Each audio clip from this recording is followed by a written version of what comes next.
What is stopping me from getting it done today?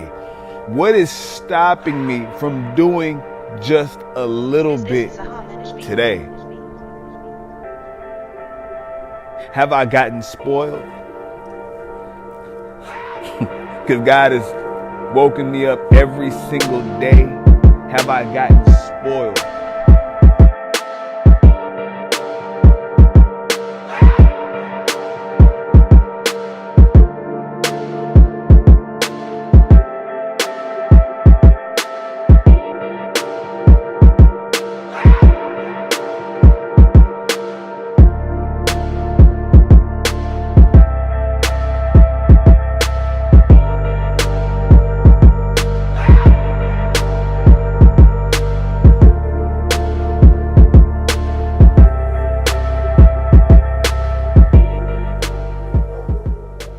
This moment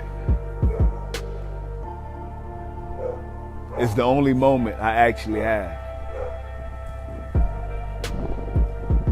It's the only moment that's actually guaranteed.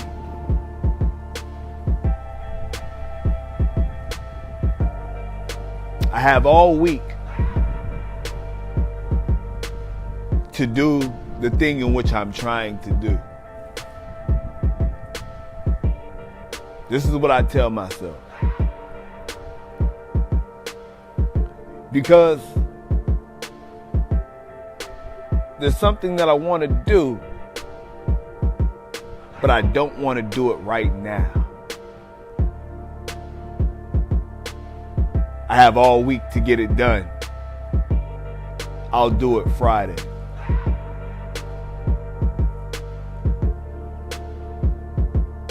But I never asked myself, do I have the ability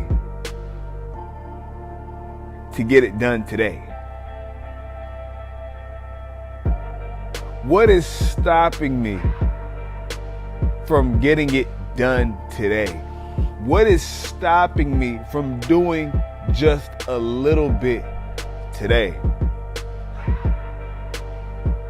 Have I gotten spoiled? Because God has woken me up every single day. Have I gotten spoiled? My perspective,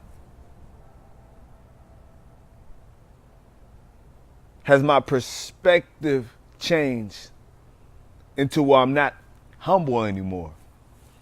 Like, I no longer cherish today, so I'm going to continue to hold things off until Friday. I'll do it on the weekend.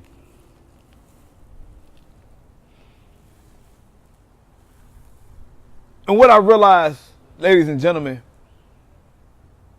once again, I always talk about doing those things you don't want to do, how you never feel like doing them. There's just never a time where you're going to feel 100% ready to tackle on something you want to do. And recently, my perspective has changed. I've gotten spoiled. I've gotten so spoiled. I expect to wake up tomorrow, ladies and gentlemen.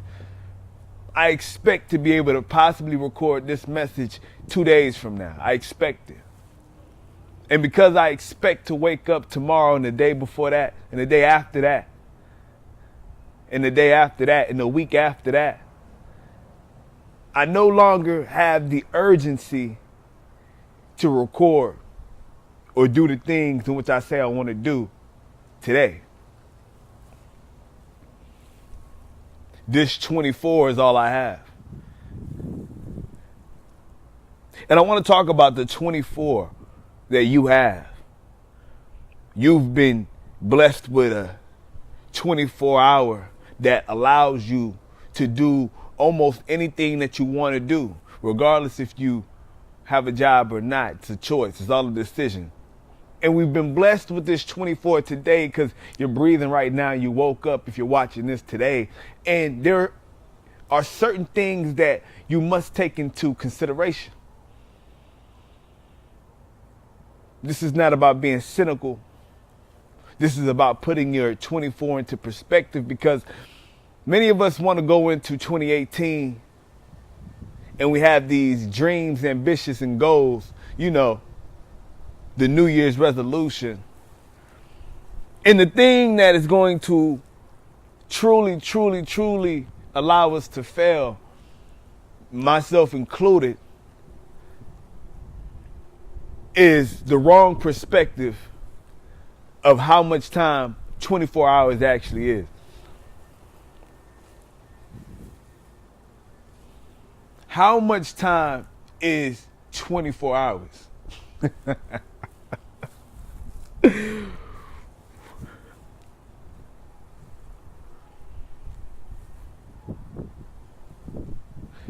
My leader, I want you to understand something.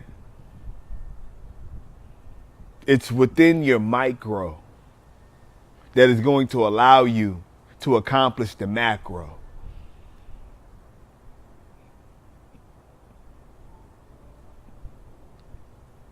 And the way we choose to handle the micro is going to significantly affect if we even accomplish the macro. Because your micro can look like this. Health, fitness goals. I'm going to work out one day every 2 weeks. Now, coming from an individual who does not work out, that's success. That would be considered success. The individual has now made a commitment to do something.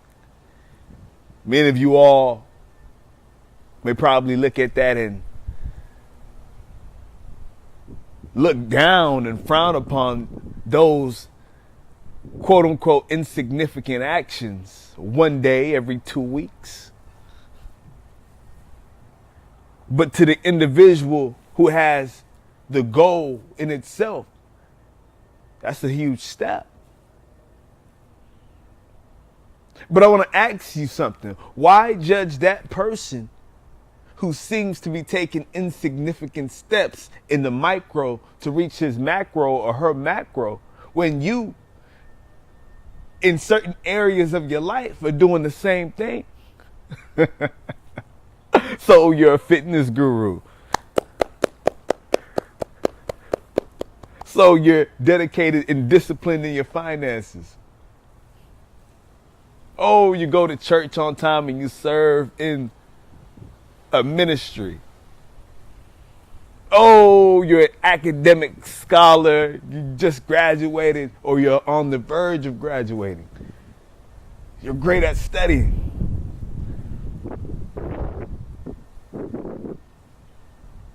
But there are so many other areas in your life that are not balanced because of your perception of the 24.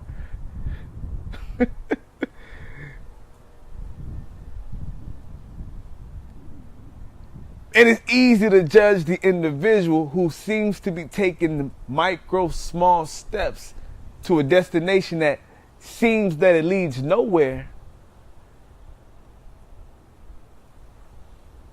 But this individual has merely misjudged their 24 hours. Is it possible that you have misjudged your 24 hours?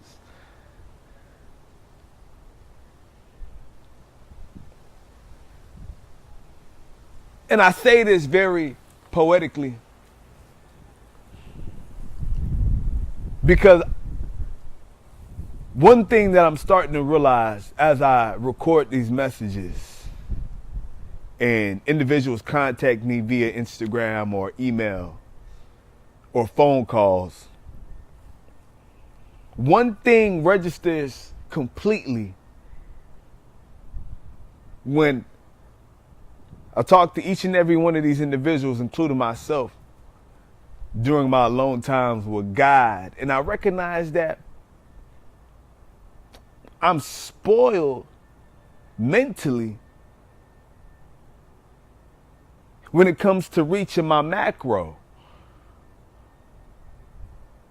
At my age right now, I feel as though I have all the time in the world. And I know that we can't push anything and we're on God's timing. But what if God has a sooner date in which he wants to give you the gift? What if God has a sooner date in which he wants to give you your results? Could it be us postponing our macro, that huge goal that seems almost unattainable and unreachable?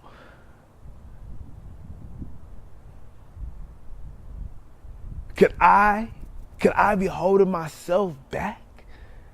Just the thought.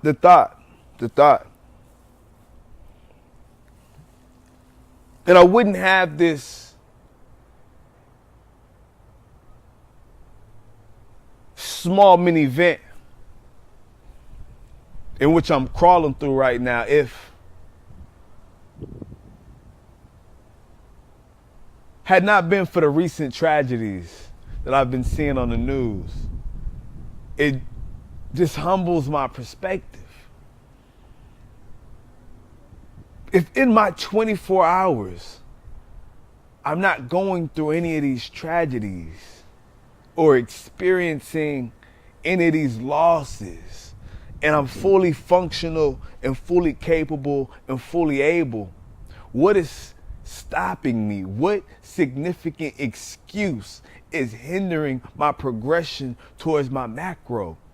And because I've spoiled my perspective in my 24, my micro, my steps to get there are becoming hindered.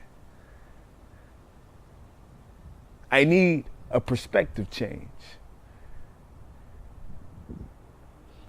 My leadership challenge today, ladies and gentlemen, I simply want you to analyze your 24 hours. That's it. Real simple challenge today. I want you to take out a sheet of paper and I want you to analyze your 24 hours. This is not something you have to do every single day, but I want you to do this before New Year's.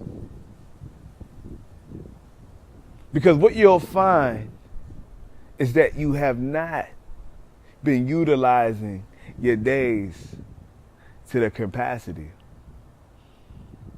Your perspective is spoiled. You're blessed right now. You're highly favored. But your perspective has been spoiled. And in order for you to reach your macro in 2018, you must come down to reality and see what you're actually doing in your 24.